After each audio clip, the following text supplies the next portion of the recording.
Shalom jemaat terkasih, kita berjumpa kembali dalam Rema, Renungan Masa Advent.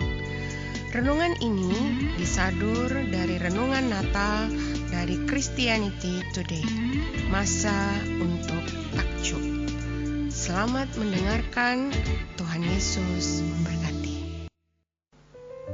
Hari ini renungan dengan tema kesaksian abadi orang tua Yesus.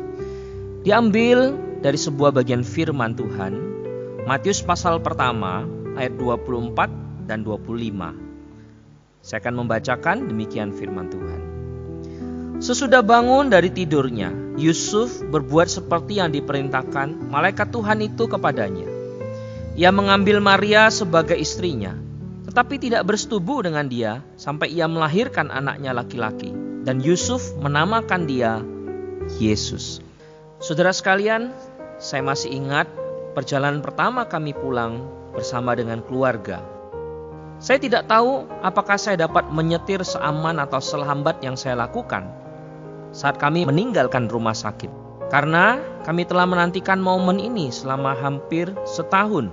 Tetapi dari segala tempat pertemuan, buku, kelas, dekorasi ulang, tidak ada yang mempersiapkan saya untuk sebuah perubahan mendadak dan besar yang saya alami. Kenapa? Karena dikatakan saya adalah seorang ayah. Jaring pengaman rumah sakit mulai terlihat semakin jauh di kaca spion. Dan setiap mil saya berkendara, saya semakin jauh masuk ke dalam realitas yang baru. Hal rumit mengenai mengasuh anak adalah Anda menerima perubahan identitas yang sebelumnya benar-benar Anda harus lakukan. Saya menjadi seorang ayah saat pertama kali mendengar putri saya menangis. Dia sekarang berusia 10 tahun dan dalam banyak hal saya masih menjadi ayahnya. Yang awalnya saya ragu apakah saya mampu menjadi seorang ayah. Namun hal itu kini telah menjadi bagian yang tak terpisahkan dari diri saya. Kesetiaan melalui keberhasilan dan kegagalan membuahkan hasil dari sebuah perubahan. Saudara sekalian, saya sering memikirkan pengalaman ini saat membaca tentang Yusuf. Matius menggambarkan dia sebagai orang yang tulus hati, mengutamakan perhatian kepada Maria, taat terhadap hukum Musa. Ketika ia tahu bahwa Maria hamil sebelum mereka menikah, dan sebelum Maria boleh mengandung, tanggapan Yusuf menunjukkan bahwa dia mengutamakan ketulusan hatinya melebihi rasa sakit hatinya. Meskipun dia mungkin mencurigai adanya perselingkuhan. Namun ketika ia berusaha menceraikan Maria secara diam-diam, demi menyelamatkan Maria dari rasa malu di hadapan publik, seorang utusan Tuhan turun saat Yusuf bermimpi pada malam itu.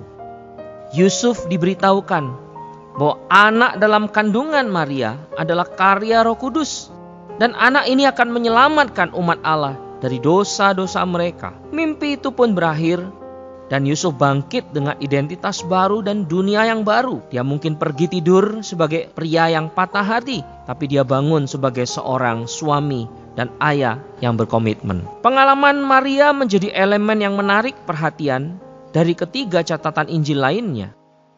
Dan kisah-kisah itu menggambarkan jelas bagaimana Maria menanggapi firman Allah dengan setia. Pengalaman kita dengan Roh Kudus juga melalui proses yang sama dengan Yusuf dan Maria. Kita selamanya diubahkan oleh kasih karunia dalam inti dari jati diri kita. Dan kehidupan baru di dalam diri kita ditampilkan sebagai kesaksian yang nyata. Kita memelihara, merawat apa yang ada dalam diri kita, sehingga hal itu dapat bermanfaat bagi dunia di sekitar kita. Saudara sekalian, dalam Injil Matius, Yusuf memberikan sebuah sudut pandang yang berbeda. Sementara Maria memelihara janin yang dikandungnya, yang nanti akan dinyatakan kepada dunia. Yusuf dipanggil sebagai seorang ayah untuk menyaksikan sesuatu di luar dirinya yang akan menempati seluruh pusat hatinya. Setelah pesan malaikat dalam mimpinya, seluruh kehidupan Yusuf menjadi sebuah ekspresi penantian. Janji dari utusan Tuhan ini tidak direncanai, tidak disertai dengan rincian atau tanggal yang detail. Yusuf akan menjadi ayah Yesus selama ia di dunia. Tetapi pilihannya untuk menerima panggilan itu bukanlah penerimaan yang dilakukan satu kali saja,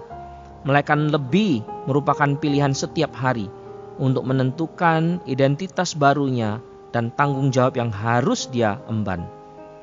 Saya tidak mencoba membicarakan apa yang tidak dinyatakan Alkitab.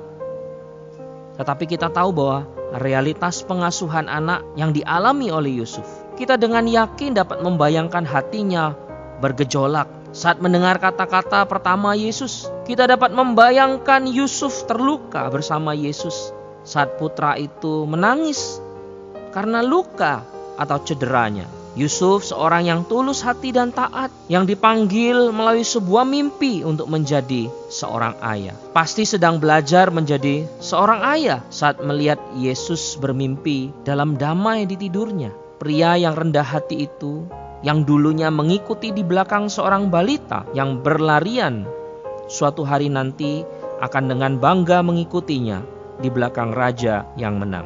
Rekan-rekan, masa Advent menunjukkan pada kita bahwa ada beban dan keindahan setelah kebangkitan.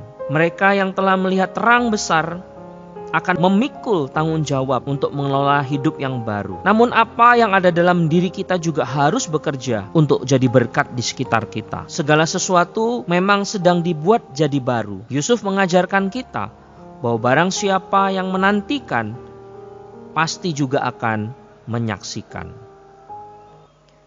Renungkanlah gagasan tentang kebangkitan sebagai sebuah tanggung jawab dan panggilan baru. Bagaimana hal ini relevan dengan pengalamanmu terkait dengan pertumbuhan rohanimu? Menjadi orang tua seringkali melibatkan sebuah identitas baru. Bapak, Ibu, saudara sekalian, bagaimana perjalanan Yusuf dan Maria dapat mendorong Anda dalam menghadapi hidup ini? Terima kasih telah mendengarkan renungan hari ini. Tuhan Yesus menyertai kita.